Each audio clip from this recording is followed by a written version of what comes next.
Right. So actually, we tried to get away from those Waymos because we could see that situation was escalating and getting very violent, very aggressive. So we wanted to get away from there. But we came, maybe a block away. And look, there's another Waymo here. It's going to be difficult for us to show because there is some profanity on it. But we'll just show you quickly. And I also want to explain, when I was last speaking with you, I talked about how the crowd seemed to be getting amped up. And now we know why. We could not see through the crowd. But the National Guard has now formed a line in front of LAPD. So that was what was precipitating kind of the escalation and the chanting and kind of the pushback, the movement that we saw in an otherwise peaceful crowd for the hour that we had been here. Now we understand, and you can see this is quite a visual, right? This is the National Guard lined up with LAPD, maybe 15 feet behind them. And this is, I think, also the division that people are grappling with at this protest. It's that, this is a sanctuary city. They are not wanting any kind of law enforcement, local law enforcement, to be doing anything that seems to support the federal agenda, and this is kind of a visual representation of what people have been concerned about. But you can see the protesters, they're sitting down in front of the line, so there is some space in between. People here are, for the most part, being peaceful, sitting and just making their presence known through chanting, etc. And we're hoping that it stays that way because there is a lot of emotion in this crowd. There is a lot going on corners all throughout downtown Los Angeles, and people of different ideas of what needs to be done and different ideas of how far they are willing to go. We are certainly hoping, of course, that things stay as peaceful as they can be. I'm going to send it back to you guys. We've just Laurie, crossed the street again here at Alameda and Aliso, and I want to show you, I know you guys have aerial vision of this, but from the ground, how dangerous this looks and how amplified this looks. Behind us, you can see that huge plume of smoke coming from that Waymo that is on fire. In fact, you might be able to see a lot of the flames just across the way from where we are, across the freeway. I mean, what a terrifying situation and scene that is to see from here. In contrast, in the foreground here, again, to these people who are sitting on the road here, peacefully protesting, holding up their signs. But just giving you an idea of the different temperatures throughout this city among the protesters. Lots of emotions, some people choosing to express them in peaceful ways, and others have taken it in a different direction. That is a really out of control situation. That's a very dangerous situation. You can see there are dozens of people, hundreds of people very close to those flames. That is nowhere that they need to be, but people are being drawn there. Some people are being drawn there who are interested in escalating things. And I can't tell you, it is stunning for me to see how close those people are to a really bad situation across the way here. And again, seeing it in contrast to where we are and these folks here. I can tell you there's a lot happening in downtown Los Angeles. It is a lot to take in and a lot to emotionally and intellectually kind of manage. But we're trying to do so and trying to bring you our perspective from here on the ground of just how much is happening. And it's quite chaotic, I will tell you that much, guys. We are at the corner of Los Angeles Street and Temple Street, and you can see how many people have assembled here. A lot of movement at this moment as police officers, at one point we saw them surrounded by protesters. This is a crowd that I would describe as simmering. They seem to be ready to erupt with the slightest provocation, much more so than the crowd that we saw yesterday.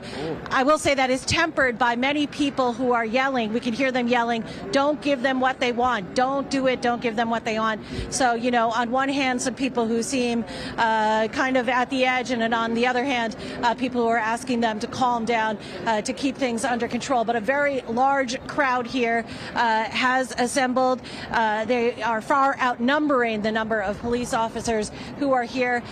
This building just beyond this corner, we should note, is where Naturalization and Immigration Services are. Behind that is the Roybal Center, where the detention center is, where lots of the people who are being held have been for the last few days. So that's why this is kind of a physical focus for this crowd. Not as many people, again, as we saw yesterday, but the temperament, at least at this moment, seems a little bit heightened. Seems a little bit more heightened than some of the crowds that we saw yesterday. Hopefully things will remain under control. It was a little anxious just a few minutes ago, though, I will say, as we saw about 6 to 10 officers surrounded on all sides by the protesters, and we were just kind of holding our breath, hoping that nothing escalated. The officers have since crossed over onto the far side of Temple Street and have kind of assembled with their fellow officers and gotten into a better tactical position in terms of, not being surrounded by people. So, we're keeping an eye on things here. This is kind of the hot spot as far as we've seen in downtown Los Angeles. We did, of course, just arrive just about maybe 30 minutes ago, so we're still getting the lay of the land, but that's what's happening right here where we are. Guys, back to you. Okay, you're reporting. You mentioned that they are now more for like a tactical position. So just wondering, did LAPD almost just sort of let that happen until they felt like, oh, this is a time for us to move away? That we could possibly, we're being encircled here? It certainly seemed like that to me, because I was starting to get a little panicked, thinking this is not a good situation. I mean, they have people all around them, and it was only a few minutes, and then they kind of started to push in, to the other side of the street. So I think they quickly realized that we are being surrounded here, and this is not a position that we want to be in. So our best bet and our best plan at this point is to get over to where the other fellow officers are on the other side of the street. So then again, they are face to face with the protesters in one direction, rather than having some guys facing one way and other people facing the other way, and trying to have to defend themselves all around, which is, not a good scenario. And we're looking at aerial pictures on the other side of the screen. I don't know where that is in relation to you, but we see other cars just kind of stuck in the middle of the crowd. It almost looked like time stood still, not law enforcement vehicles or police cars, but just other cars who looked like they were just trying to make their way downtown, who are now surrounded by protesters as well. Are you seeing anything like that? Yeah, I mean, I think that there are hot spots like that in different places around the city. In fact, when we were coming down from Studio City, we got off the freeway because we knew that there would be stoppages like that. We could see protesters in different spots around the 101, causing some disruption. So I think that that's what people are seeing, particularly as you get more into the heart of downtown Los Angeles. There are some groups that have splintered off and are causing some disruption on the streets and on the roadways, causing some traffic delays, etc. The biggest concentration, though, seems to be right behind us. And, I asked you that question, Laurie, about LAPD, simply because, we've heard so much from the White House saying that the LAPD couldn't handle the situation and that they needed the extra help. So I was asking you that question to see, did they seem like they were a bit anxious at that moment, or is that a strategic move, knowing when to get out of the way or when to get away from the protesters and get a more tactical position? Don't know if you can answer that. Go ahead.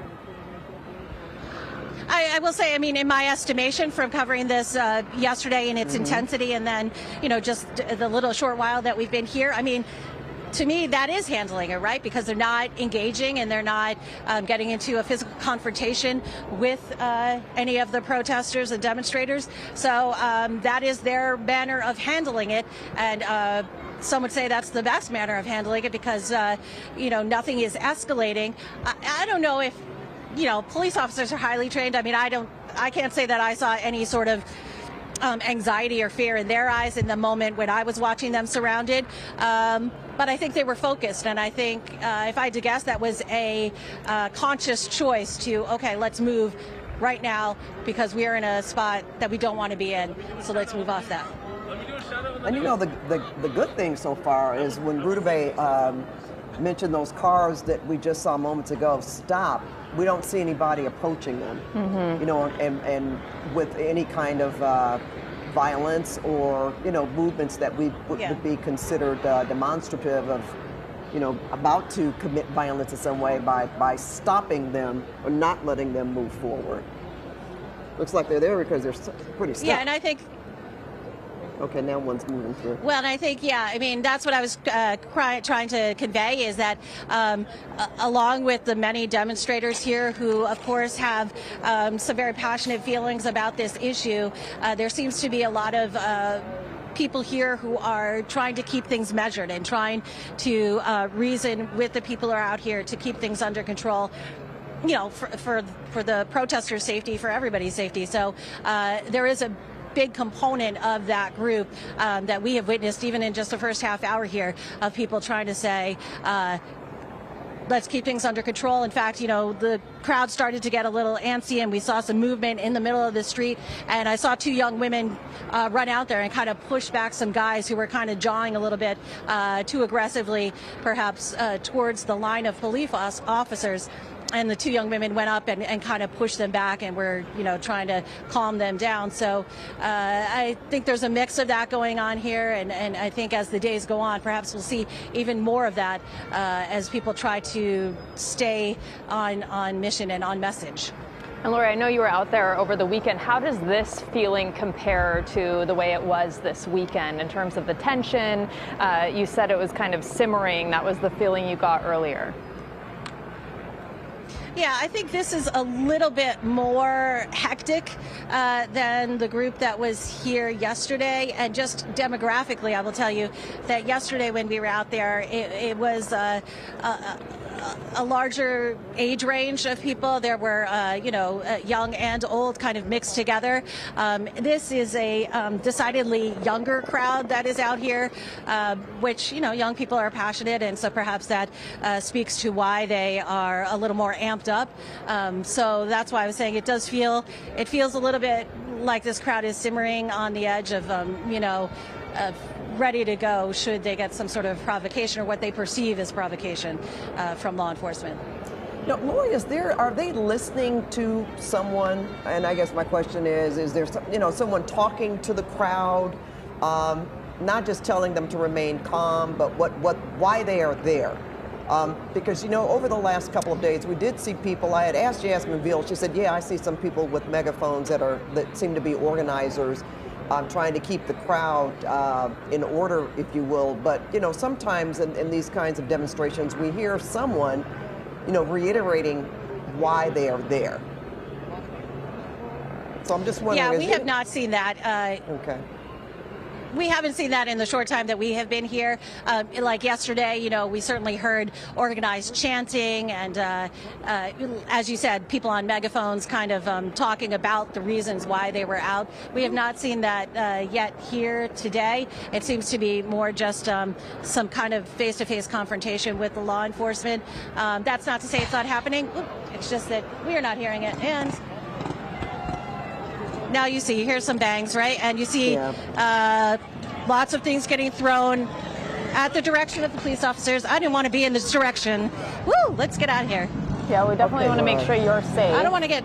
So if you need to get to safety, we can let you go.